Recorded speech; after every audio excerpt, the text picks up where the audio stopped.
அஸ்ஸலாமு அலைக்கும் வரஹ்மத்துல்லாஹி வபரகாத்துஹு. வலைக்கும் அஸ்ஸலாம் வரஹ்மத்துல்லாஹி வரகாத்து. ஹஸ்ரத், இன்னும் கொஞ்ச நாட்களில் குர்பானியுடைய காலங்கள் வந்துடும். அப்போ இந்த குர்பானியுடைய ஒழுக்கங்களை பற்றி மக்களுக்கு தெரிய வேண்டிய அவசியம் இருக்கு ஹஸ்ரத். பொதுவாக இஸ்லாமிய கடமைகள் எதுவாக இருந்தாலும் இந்த கடமைகள் எப்படி செய்ய வேண்டும், எந்த முறையில் செய்ய வேண்டும் என்பதற்கு ஆதாபுகள் இருக்கின்றன, அதாவது ஒழுக்கங்கள் இருக்கின்றன. தொழுவது கூட அல்லாஹ்வுடைய தர்பாரில் நிற்கும்போது எப்படி நிற்க வேண்டும், எங்கே பார்க்க வேண்டும், எந்த முறையில் ஆடை அணிந்திருக்க வேண்டும் என்பன போன்ற ஒழுக்கங்கள் இருக்கின்றது. அதை போன்று குர்பானிக்கும் சில ஒழுக்கங்கள் இருக்கின்றன. நாம் வாங்குகின்ற அந்த குர்பானி பிராணி துல்ஹஜ் 10வது நாள் இன்ஷா அல்லாஹ் தஆலா அறுத்து கொடுப்போம் என்றாலும், அறுக்கும்போது மனதிலே ஒரு சொந்த ஒரு பொருளை இழக்குகின்ற ஒரு வருத்தம் வரணும். அல்லாஹ்வுக்காக அதை தியாகம் செய்கிறோம் என்ற அந்த பொருத்தம் வரணும். இதெல்லாம் வரணுன்றா நாளைக்கு குர்பானி கொடுப்பதற்கு போகிற 9 அன்னைக்கு சந்தையில் போய் வாங்கிட்டு வந்து அறுத்து கொடுத்துட்டா ஏதோ ஒரு பொருளை, ஒரு கடமையை செஞ்சோம், சடங்கை செஞ்சோம் என்கிற அந்த நிலை தான் ஏற்படும். எனவே சில நாட்களாவது தன் சொந்த பொறுப்பில் வளர்ப்பது சிறப்பிற்குரிய ஒழுக்கமாக இருக்கிறது. அதை பார்த்துக்கிட்டு இருக்கணும் ஒவ்வொரு நாளும். நம்முடைய வீட்டில் வளர்ப்பதற்கு வசதி இல்லைன்னு சொன்னாலும் எங்கே வளருதோ அங்கே போய் காலையில் மாலையிலையாவது ஒரு பார்வை பார்த்துட்டு வந்தால் அந்த ஆடுடைய தோற்றம் நம்முடைய கல்பில் பதிந்திருக்கும். அதை 10வது நாள் அறுக்கும்போது அன்போட பிரியத்தோடு இருக்கிற ஒரு வஸ்துவை அல்லாஹ்வுக்காக தியாகம் செஞ்சோம் என்கிற ஒரு நிலை ஏற்படும். 2வது, அறுக்கும் கத்தி கூரிய முனை உள்ளதாகவும் நல்ல சுனை உடையதாக இருக்கும். கத்தியை வைக்கிறது தான் தெரியும், உடனே அறுபட்டுடணும். போட்டு அழுத்தி ஆட்டுக்கு கஷ்டம் கொடுத்து துடித்து அதற்கு 2 நிமிஷம் 3 நிமிஷம் அறுக்கிறதுக்கு ஆகிற மாதிரி நிலை இருக்கக்கூடாது. அழுத்தில் கை வச்சு ஒரு அழுத்துனா உடனே அறுபட வேண்டிய நரம்புகள் அறுபட்டுடும். கிபிலாவை முன்னோக்கி படுக்க வைக்கும். இது ரொம்ப பெரிய முக்கியமான ஒரு சுன்னத். தொழும்போது நாம் கிபிலாவை முன்னோக்குகிறோம். அதே மாதிரி இந்த ஆடையும் இந்த ஆட்டுடைய முகமும் கிபிலாவை முன்னோக்கி இருக்கணும். ஏதோ கத்தியை கொண்டு அறுத்தம் என்கிற நிலை இல்லாமல் வலது கையினால் கத்தியை பிடித்து அறுக்க வேண்டும்.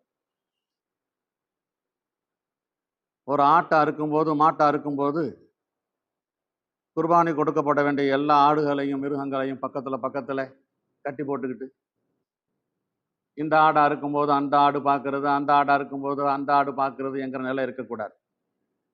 ஒரு மிருகத்தை இன்னொரு மிருகத்திற்கு முன்னால் வைத்து அறுக்கக்கூடாது. அறுப்பது நல்லதல்ல. அறுத்த பின்பு அந்த ஆட்டில் ஒரு விதமான சூடு இருக்கும். அந்த சூடு அடங்கி குளிர்ந்த பின்பு தான் தோலை உரிக்க வேண்டும். அவசரமாக அறுத்து முடித்த உடனே சூடு இருக்கும்போதே தோலை உரிக்கக்கூடாது. இதெல்லாம் ஒழுக்கத்திற்கு மாற்றமான செயல். பொதுவாக பெரும்பாலும் ஆண்கள் தான் அறுக்கிறாங்க. பெண்கள் அறுக்கக்கூடாதுங்கிற மாதிரி ஒரு தோற்றமும் பரவலாக இருந்துக்கிட்டு இருக்கு. அல்ஹம்துலில்லாஹ், குர்பானி மட்டுமல்ல, நாம் எந்த உணவை உயிரினத்தை சாப்பிட்டாலும் அறுத்து சாப்பிடணும் பிஸ்மில்லா சொல்லி. அதை ஆண்களும் அறுக்கலாம், பெண்களும் அறுக்கலாம். குர்பானியை ஆண்களும் அறுக்கலாம், பெண்களும் அறுக்கலாம். சில பேர் பெண்கள் அறுக்கிறது கூட தான், ஆனால் அது மக்ரூஹு அப்படியெல்லாம் பேசுவாங்க. மக்ரூஹு கூட இல்லாது, தாராளமாக பெண்கள் அறுக்கலாம். ஆண்கள் அறுப்பதற்கு எப்படி முழு அனுமதி இருக்கிறதோ அப்படி பெண்கள் அறுப்பதற்கும் இருக்கிறது. இன்னொரு முக்கியமான விஷயம், ஒரு முஸ்தஹப்பான விஷயம், குர்பானி கடமையானவர்கள் துல்ஹஜ் பிறை ஒன்றுக்கு முன்பே, நாளைக்கு துல்ஹஜ் பிறக்குதுண்டா இன்னைக்கே தலைமுடி, மீசை, தாடி, தொப்புளுக்கு கீழுள்ள முடிகளை எல்லாம் சரி செய்து கொள்ள வேண்டும். சரி செய்து கொள்ள வேண்டும் தான் சொல்றோம். தாடி எடுத்துடக்கூடாது. தாடியை ஒழுங்குபடுத்திக்கணும். தலைமுடியை ஒழுங்குபடுத்திக்கணும்.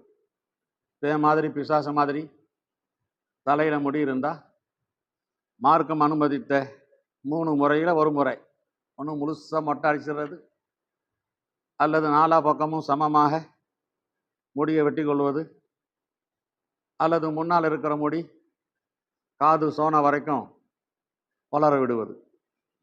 இதுதான் தலைமுடி விஷயத்தில் இஸ்லாம் சொல்லக்கூடிய ஒழுங்குமுறை. தொப்புளுக்கு கீழ் உள்ள முடிகள்லையும் கவனம் செலுத்தணும். இது முஸ்தஹப்பான செயல். ஆனால் இது சில பேர் ஃபரது, வாஜிபு, கட்டாயம், அப்படி துல்ஹஜ் பிறந்ததுக்கு பின்னால யாராவது முடியை எடுத்தா, முடியை ஒழுங்குபடுத்தினா, நகத்தை வெட்டினா குர்பானி கூடாமல் போயிடும் என்கிற மாதிரிலாம் பேசிகிட்டு இருக்கிறாங்களே. முஸ்தஹப்பா விளங்கணும், ஃபரலா விளங்கணும், சுன்னத்தா விளங்கணும். எனவே நெகத்தையும் வெட்டி கொள்ளணும். துல்ஹஜ் பிறை பிறப்பதற்கு முன்பு குர்பானி அறுக்கும் வரை, 10ல் அறுத்தா 10 வரை, 11ல் அறுத்தா 11 வரைக்கும், 12ல் அறுத்தா 12 வரைக்கும் முடி, நெகம் போன்றவைகளை வெட்டக்கூடாது. இவ்வளவு பெரிய ஒழுக்கங்கள் இருக்குது. அல்ஹம்துலில்லாஹ், அல்லாஹ் போதுமானவன். கொடுக்குறாங்களோ அவங்களுடைய, அதாவது யாருடைய பேர்ல கொடுக்கப்படுதோ அவங்க தான் வந்து முடி இதெல்லாம் நகத்தெல்லாம் வெட்டக்கூடாது, அப்படிதானே ஜி? அந்த குடும்பத்துல ஒருத்தருடைய பேர்ல தான் கொடுக்கப்படுது அப்படின்னா அந்த குடும்பத்துல இருக்க எல்லாரும் முடி வெட்டக்கூடாதா? இல்லை. குர்பானி யார் கொடுக்குறாரோ அவர் தான். குர்பானி யாரின் மீது கடமையானதோ அவர்கள். இன்ஷா அல்லாஹ் தாலா. ரொம்ப ஜிசாக்குல்லா. இன்ஷா அல்லாஹ்.